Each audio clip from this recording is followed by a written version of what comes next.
आज हम खेती के उस पहलू पर बात करेंगे जो हमारी फसलों के भविष्य और हमारी जेब दोनों को सीधे तौर पर प्रभावित करता है। भारतीय कृषि का इतिहास देखें तो पिछले 40 से 50 सालों में हमने उत्पादन तो बढ़ाया है, लेकिन अपनी मिट्टी की सेहत को बहुत पीछे छोड़ दिया है। एक किसान जब सुबह उठकर अपने खेत को देखता है तो उसे फसल तो दिखती है, लेकिन उस मिट्टी के अंदर चल रही खामोश लड़ाई नहीं दिखती। आज का सबसे बड़ा सच यह है कि खेती की लागत लगातार बढ़ रही है। डीएपी, यूरिया, पोटाश और जिंक के दाम आसमान छू रहे हैं। लेकिन क्या कभी हमने सोचा है कि हम बाजार से जो महंगा खाद खरीद कर लाते हैं, बोरी को कंधे पर उठाकर खेत तक ले जाते हैं और पसीना बहाकर उसे मिट्टी में डालते हैं, उसका हमारी फसल को वास्तव में कितना हिस्सा मिलता है? यह आंकड़ा आपको चौंका सकता है। विज्ञान कहता है कि रासायनिक खादों का, विशेषकर फास्फोरस का 60 से 70% हिस्सा मिट्टी में जाते ही बेकार हो जाता है, वह पत्थर बन जाता है। यानी अगर आपने 1000 रुपये का डीएपी डाला तो 600 से 700 रुपये मिट्टी में पत्थर बनकर जम गए और पौधे को सिर्फ 300 रुपये का माल मिला। यह न केवल पैसों की बर्बादी है, बल्कि यह जमी हुई खाद हमारी नरम मिट्टी को ईंट जैसा कठोर बना रही है। इस समस्या का समाधान रसायनों में नहीं, बल्कि प्रकृति के पास है। प्रकृति ने मिट्टी में ऐसे सूक्ष्म कारीगर, ऐसे नन्हे मजदूर दिए हैं जो दिन रात हमारे लिए खाद बनाने का काम कर सकते हैं। आज हम इन्हीं 2 बायो एजेंट्स या जैविक खादों का पूरा एक्सरे करेंगे। इनका नाम है पीएसबी और एजोटोबैक्टर, अजोटोबैक्टर। इस वीडियो में हम किसी ऊपरी ज्ञान की बात नहीं करेंगे, हम गहराई में उतरेंगे। हम जानेंगे कि ये जीवाणु असल में क्या हैं, ये प्रयोगशाला में कैसे बनते हैं, खेत में जाने के बाद ये मिट्टी के रसायनों के साथ क्या करते हैं, और सबसे महत्वपूर्ण, इनका उपयोग करने की वो कौन सी गुप्त विधियां हैं जिनसे एक आम किसान भी अपनी पैदावार को 15 से 20% तक बढ़ा सकता है, वो भी खाद्य का खर्चा आधा करके। पीएसबी को समझने से पहले हमें फास्फोरस की कहानी समझनी होगी। फास्फोरस पौधे की ऊर्जा है। जैसे गाड़ी को चलने के लिए पेट्रोल चाहिए और इंजन चाहिए, वैसे ही पौधे को सूरज की रोशनी से खाना बनाने और जड़ों को फैलाने के लिए फास्फोरस चाहिए। जब हम खेत में डीएपी या सिंगल सुपर फास्फेट एसएसपी डालते हैं तो यह पानी में घुलनशील होता है, लेकिन जैसे ही यह मिट्टी के कणों के संपर्क में आता है, एक रासायनिक दुर्घटना होती है। हमारी मिट्टी में कैल्शियम, लोहा, आयरन, एल्यूमिनियम और अन्य धातुएं मौजूद होती हैं। फास्फोरस एक बहुत ही चंचल तत्व है, यह अकेला नहीं रह सकता। जैसे ही यह मिट्टी में जाता है, यह कैल्शियम या लोहे के साथ चिपक जाता है और एक बहुत ही कठोर बंधन बना लेता है। इसे विज्ञान की भाषा में फास्फोरस फिक्सेशन कहते हैं। पौधा अपनी नाजुक जड़ों से इस कठोर पत्थर से फास्फोरस नहीं चूस सकता। नतीजा यह होता है कि किसान हर साल नया खाद डालता है और पुराना खाद मिट्टी में जमता जाता है। अब एंट्री होती है पीएसबी की। पीएसबी का मतलब है फास्फोरस सोलुबिलाइजिंग बैक्टीरिया। हिंदी में कहें तो फास्फोरस घोलक जीवाणु। ये कोई रसायन नहीं है, ये जिंदा सूक्ष्म जीव हैं जिन्हें माइक्रोस्कोप से ही देखा जा सकता है। जब हम पीएसबी कल्चर को खेत में डालते हैं तो ये जीवाणु मिट्टी में अपनी कॉलोनियां, घर बनाना शुरू करते हैं। इनका भोजन मिट्टी में पड़ा कार्बनिक पदार्थ होता है। पीएसबी काम कैसे करता है, इसकी कार्यप्रणाली, इसे ध्यान से समझिए। जब पीएसबी जीवाणु मिट्टी में सक्रिय होते हैं तो वे अपने शरीर से कई प्रकार के कार्बनिक अम्ल, ऑर्गेनिक एसिड्स छोड़ते हैं, जैसे साइट्रिक एसिड, ऑक्सालिक एसिड और ग्लूकोनिक एसिड। आप इसे ऐसे समझें जैसे हम नींबू का रस निचोड़ते हैं। ये एसिड बहुत ताकतवर होते हैं। ये एसिड जाकर उस जमे हुए, पत्थर बने हुए फास्फोरस ट्राइकैल्शियम फास्फेट पर गिरते हैं। एसिड उस कठोर बंधन को गला देता है, पिघला देता है। जैसे ही वह बंधन टूटता है, फास्फोरस आजाद हो जाता है और पानी में घुल जाता है। अब यह घुला हुआ फास्फोरस पौधे की जड़ों के लिए तैयार भोजन बन जाता है। यानी पीएसबी आपके खेत में खाद नहीं डाल रहा, बल्कि यह आपके खेत में पहले से पड़ी हुई बेकार खाद को रिसाइकिल कर रहा है। यह एक सफाई कर्मचारी की तरह है जो कचरे को खजाने में बदल रहा है।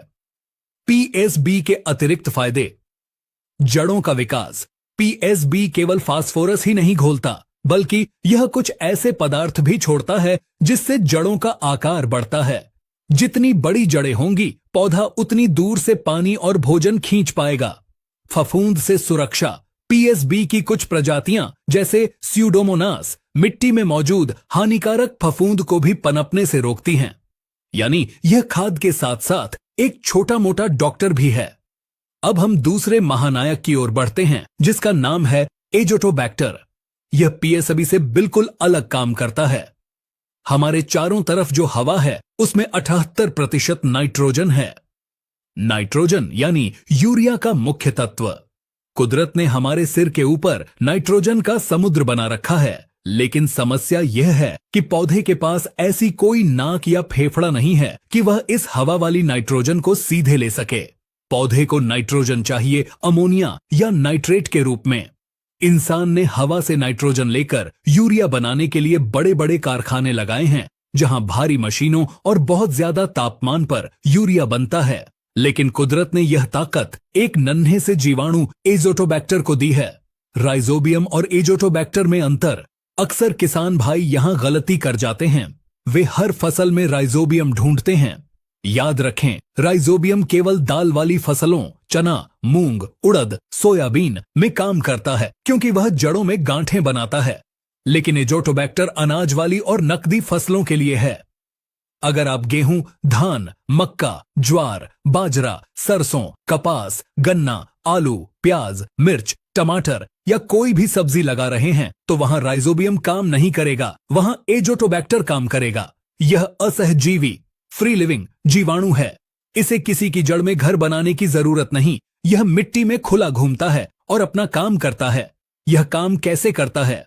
एजोटोबैक्टर अपने शरीर के अंदर नाइट्रोजिनेज नाम का एक विशेष एंजाइम बनाता है। यह एंजाइम हवा में मौजूद नाइट्रोजन गैस को पकड़ता है और उसे अमोनिया में बदल देता है। यह अमोनिया मिट्टी में मिल जाती है और पौधे इसे खाद के रूप में ले लेते हैं। एक स्वस्थ खेत में अगर एजोटोबैक्टर का सही प्रयोग किया जाए तो यह 1 हेक्टेयर में 20 से 30 किलो शुद्ध नाइट्रोजन फिक्स कर सकता है। इसका मतलब है कि आप अपनी यूरिया की खपत को 25% तक कम कर सकते हैं। सिर्फ नाइट्रोजन नहीं, यह ग्रोथ टॉनिक भी है। एजोटोबैक्टर का एक और जादुई गुण है जो बहुत कम लोग जानते हैं। यह जीवाणु पौधों के लिए ग्रोथ हार्मोन्स का उत्पादन करता है। गिबरेलिन्स यह बीज के जमाव को तेज करता है। इंडोल एसिटिक एसिड IAA यह जड़ों को लंबा और घना बनाता है। विटामिन्स यह बी विटामिन भी बनाता है जो पौधे की सेहत के लिए जरूरी है।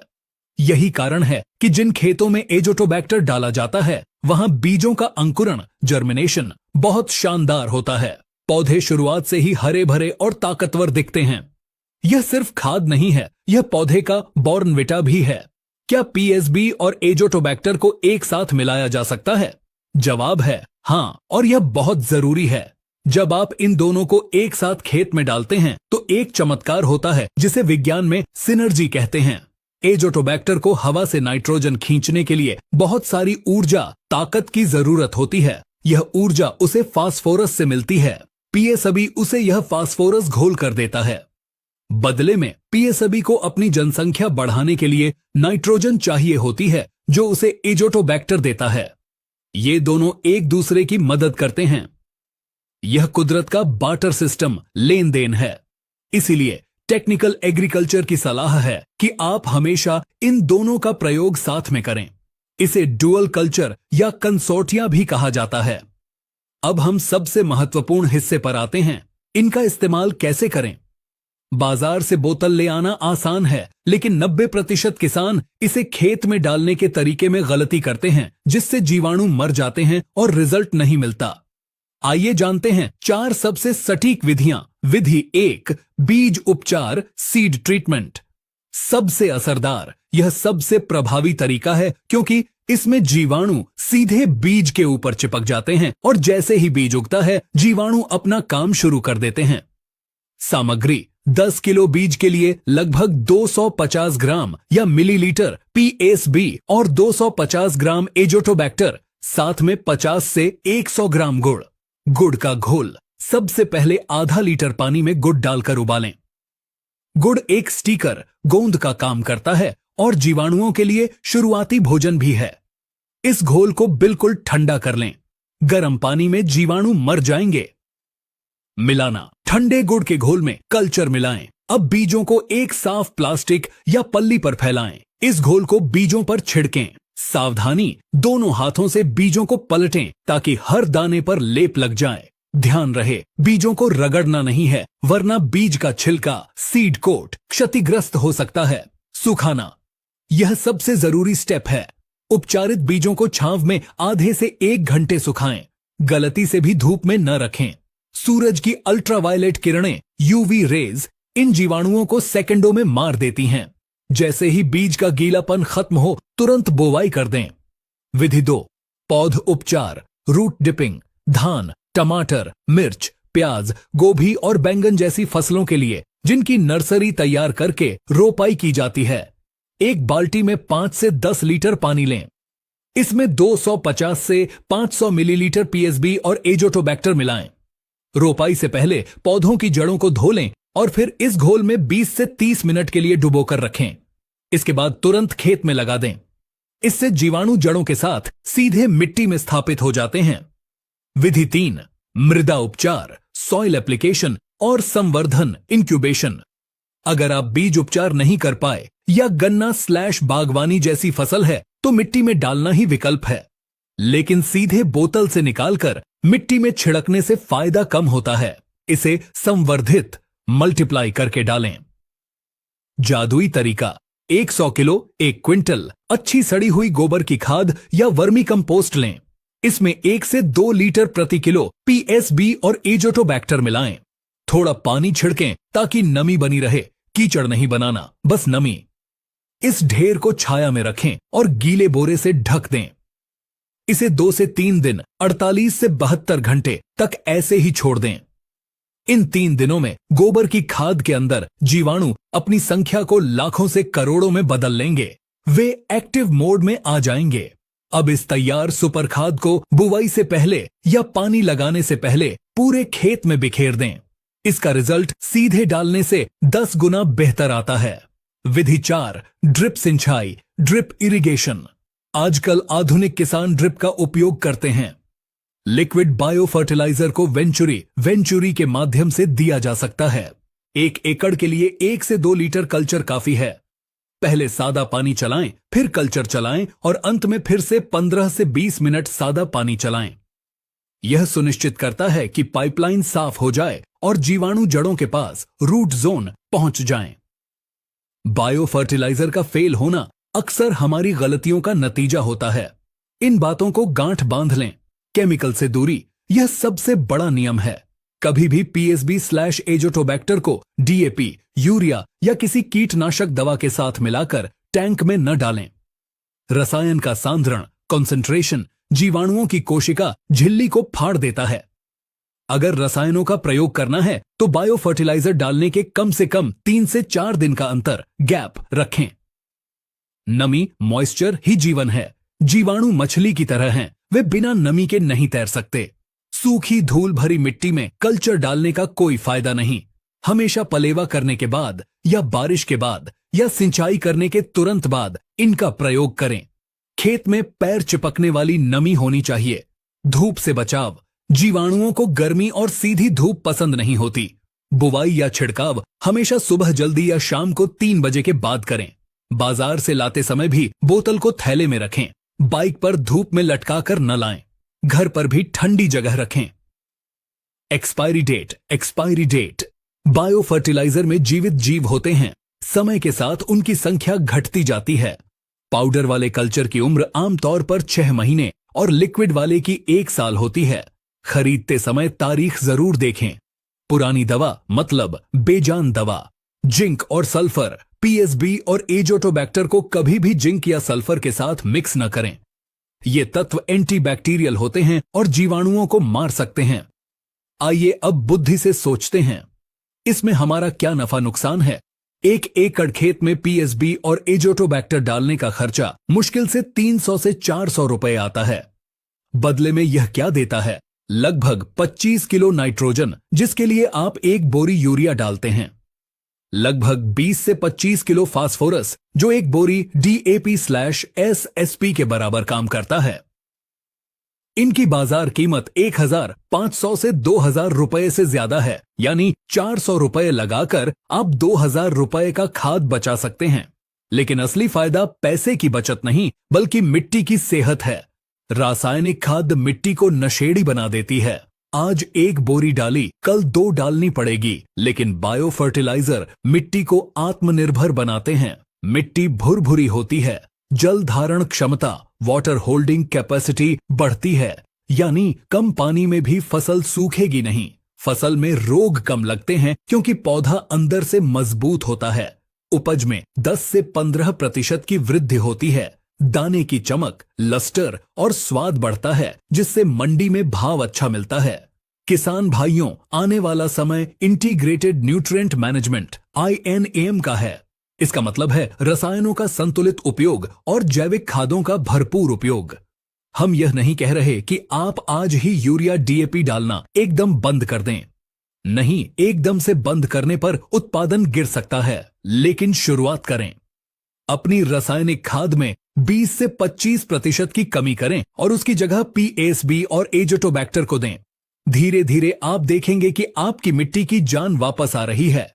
मिट्टी में केंचुए वापस आएंगे, मिट्टी की खुशबू वापस आएगी। PASB और एजोटोबैक्टर सिर्फ बोतल में बंद दवा नहीं, ये हमारी धरती मां के रक्षक हैं। टेक्निकल एग्रीकल्चर का उद्देश्य यही है कि आप विज्ञान को समझें, भेड़ चाल से बचें और खेती को घाटे के सौदे से निकालकर मुनाफे के बिजनेस में बदलें। उम्मीद है यह गहरी और विस्तृत जानकारी आपके खेती करने के तरीके में एक बड़ा बदलाव लाएगी। याद रखें, स्वस्थ मिट्टी ही स्वस्थ राष्ट्र का निर्माण करती है। धन्यवाद।